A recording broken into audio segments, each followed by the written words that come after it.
အားလုံးပဲမင်္ဂလာပါခင်ဗျာကတော့အရာရန်ဒေသကြီးပသိမ်မြို့မှာနေတဲ့အမြာယုံမတန်ဆွမ်းသူမောင်မျိုးတန်ပဲဖြစ်ပါတယ်ခင်ဗျာအမြာယုံမတန်ဆွမ်းသူကျွန်တော်မောင်မျိုးတန်ကနေပြီးတော့ဖျောင်းနိုင်ဇက်ဝင်တေးတပုတ်ဖြစ်တဲ့အမောင်ကဘာမှာကြားတဲ့မျက်ရည်ဆိုတဲ့တခြင်းလေးနဲ့တော့ဖြောပြမှာဖြစ်ပါတယ်အားလုံးပဲခန်းစားနာဆင်ပေးကြပါခင်ဗျာ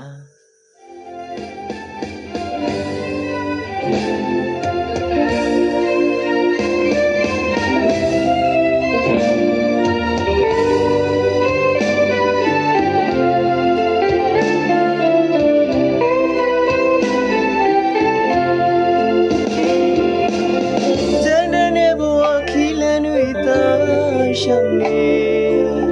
ဒီပူပူလက်မထမတယောက်တည်းပဲရှောင်းနေသေးပါမေအမောင်ကဘာမှာကြားရမြည်ရင်စာနာပေးမဲ့သူလည်းမရှိပဲရှိဘုရားဖရာတဲ့သူတွေလည်းတောင်းနေတယ်လေနောင်ဘဝဆိုတာရှိရင်ဒီဝေးသွေးနဲ့ကင်းဝေးပါစေ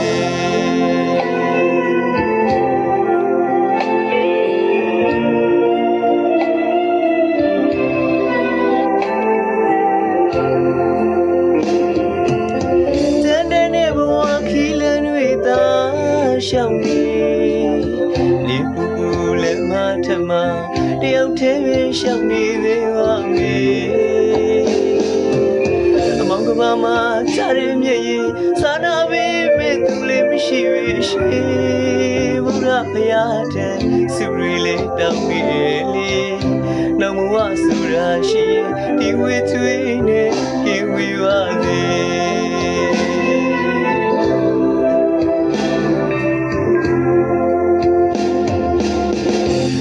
ကဲငါမွေးခဲ့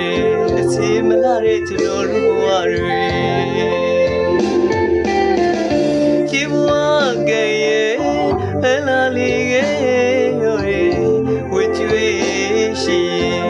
ကြည်ပါသည်ကွယ်အများတကလည်းကြားမယ်အားငယ်စိတ်ကလေးဖြစ်မိတယ်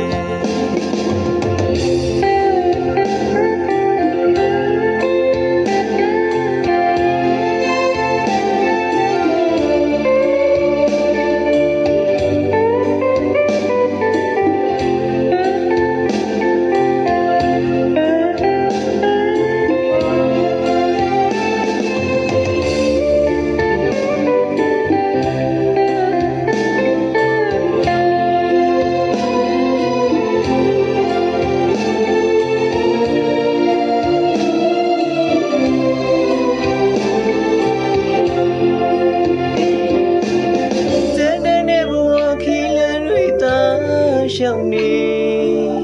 ဒီပူပူလက်မထမတယောက်တည်းပဲရှောင်းနေသေးပါမေအမောင်ကဘာမှာကြားရမြည်ရင်စာနာပေးမဲ့သူလည်းမရှိပဲရှိဘုရားဖရာတဲ့သူတွေလည်းတောင်းနေလေနောင်ဘဝဆိုတာရှိရင်ဒီဝေးသွေးနဲ့ကင်းဝေးပါစေ